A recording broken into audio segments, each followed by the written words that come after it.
Leaf Nimmo here. I'm at Headbanger Sports. We're sitting here talking history with Mike, and there's actually some really cool stories being shared right now. So I was like, you know what? Stop and record because this is too good not to let the people hear. And so we were just going over the history of the bats, and I've always liked the Headbanger designs because I'm an art guy and I like unique creativity.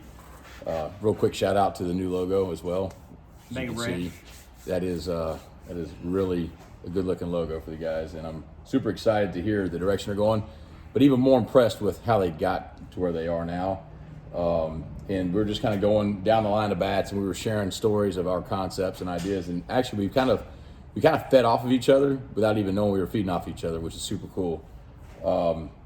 There's one bat that's not here present right now. It was the very first bat, and that was the Headbanger. Original Headbanger, which was a black barrel, right? Yeah, black barrel. Basically, this bat just black. This one right here? Yep. Okay, so it was a black version of this right here, which, there we go. Turn this around. So this is a Worth Headbanger, and it was a black barrel in design. And we are the originators of the first company to actually do something with the handle. There you have it.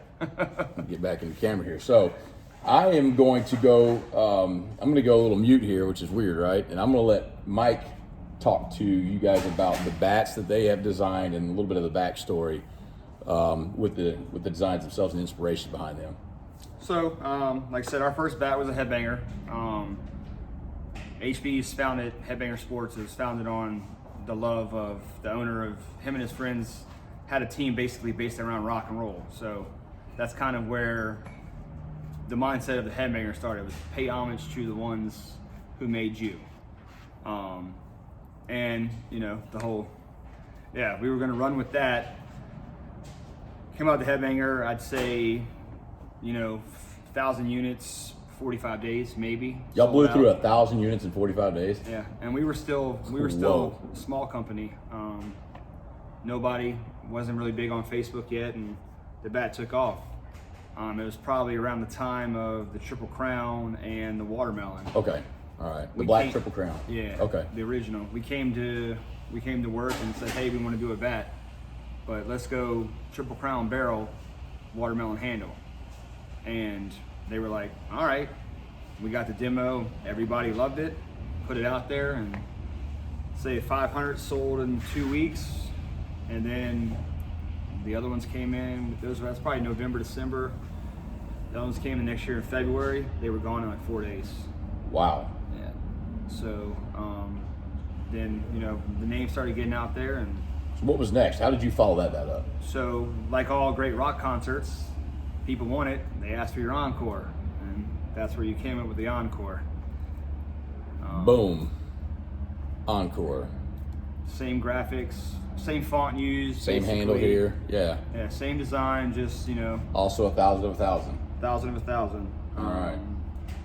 And then that one didn't take off as well. That was a little more slower. All number twos usually. Yeah, I mean, I think at the time, follow up with. at the time as the Headbanger came out, exclusives were at their peak.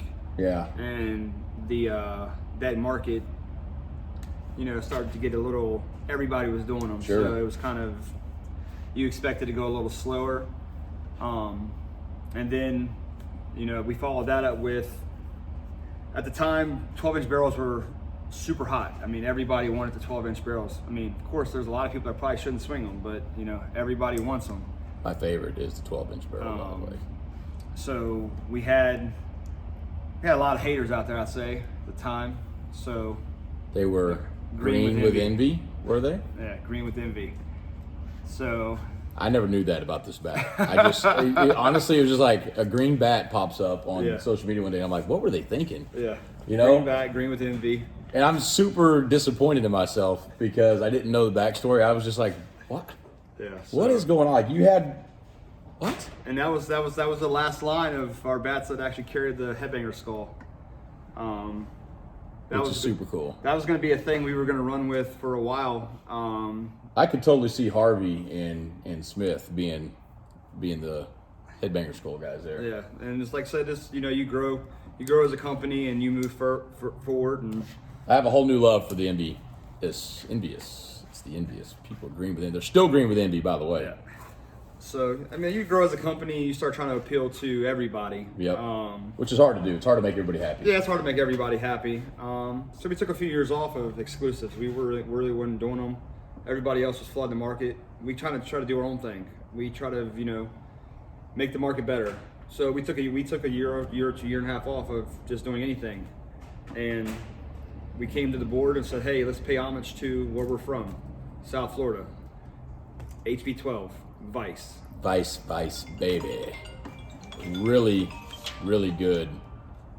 Really good design. Like, super clean, super simple, but so hot. I mean, all the way down to just look at this. Would you look at that? Look at that. That's just an awesome, and so like when they came out with this, I think we were right at about when ASP probably was doing the first Freak ASP. Maybe y'all followed up with this? So that was, the original design with that bat was going to be the first Worth bat that had the tacky barrel. Okay. Because y'all had just came out with the Freak ASP that Right. had the sticky barrel. And that was going to be that. And to get it in time and do the sticky barrel was like, it's not in the timeline, so we went without it. Well, it looked really freaking good. And I actually kicked a shout out while I still owned ASP. He did. To Headbangers about the creative design. Yeah. And I just thought it was cool. Like, and that's okay. Like, not everybody has to be envious of each other. In fact, we can all just get along and compliment each other because Yeah, I mean, I'll shout out any company. You send me your products, I swing, I like it, I'll put it out there. been known to do the same. We're all here to make money. Everybody's got to eat. Correct. So, Did this come after that? that was after. I mean, everybody wanted it. Like, hey, do a reissue of the Headbanger. Do a reissue of the Headbanger. We didn't want to come out with a reissue of the Headbanger. That bat was special to us. It was Right. kind of the bat that put our name out there to you guys. So we was like, we'll release it, but we're going to do a white version of it. Right. So that was for the fans. The Headbanger came out for the fans, and it was just, they asked for it and we gave it to them. I'm pretty sure this one was a 500 run too. Yeah. Oh, so really? It was a limited run. Oh, okay. Yeah. So Yeah, because this was 1,000, and then fans wanted the Headbanger, obviously, so we came out with the 500 run for just them. Still got a few 27s left, by the way. Oh, there you go. Just in case you didn't get one. And then the Black Vice. I mean, Just when you you thought follow up heat with more heat. you couldn't top this, and then you drop this on them. Now, I'm a firm believer in number 2 is always set up for failure. It Always. always happens that way. It's just so hard to, but this right here, And you would think though this is 500 less than the original. this is a good one. This I'm just gonna keep it right here for a minute. I will say this one actually feels different from the white one. How so? I think the handle in the black one's actually stiffer Okay. than the white one. So a lot of people that like the hybrid Sure. or any of the stiffer handle 12-inch barrels, they gravitate toward the black one more. I think the white one actually used a Flex 50 handle. Okay. Whereas the handle on this one it's definitely not a Flex 50. It's definitely a little stiffer. Obviously it could be paint because paint makes a lot of difference. People don't realize that, but how thick that paint is does change the performance of a bat or how it feels or how it sounds. So There's definitely there's like over the last couple of years too. There's been differences in sounds of bats and the break-in process. But what a lot of people don't understand is there's a difference in tolerance when the composite of the bats are being put together. So, as with anything that's being assembled and put together, it's not. It's how you lay the inload. I mean, Yeah. you can put the inload in one spot of the bat. You could take 2 bats that are the same, change the inload, change the paint on them, and they're going to feel completely different.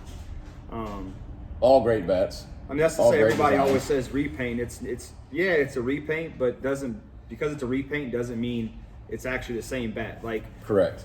this bat was based off of the Black Worth, or this bat, the white one, the White Vice, was based off the Black Worth, legit. Yeah, and you'll find people that will say that the white legit was hotter than the black legit, and the white ASP was not as good as the black ASP, or the black ASP lasted longer than the white one, so on and so forth. I mean, every bat's going to be different. There is a tolerance difference. The sure. composite makeup's going to be the same. I know a lot of people talk about, if you look at the handle, the serial numbers used for Miken and Worth. It's the same serial number as this bat. Means it's the same. No, it's so many myths out there. It's moving parts of, you take a piece here, you take a piece there. But at the end of the day, it's how you lay the inload, how you counterbalance it, and what kind of paint you use. There's also a lot of things that people don't keep in mind as well as when they're hitting, like they're not hitting the exact same climate and weather and conditions, and then there's ball variances and all that other stuff. I'll tell you, in Florida, it's if you square a ball up in Florida, you're at a disadvantage. Like you have to cut it here. You got to spin it for sure. You got to get it through the air. Humidity's thick in the summertime, and if you want to scare somebody, you better cut it right.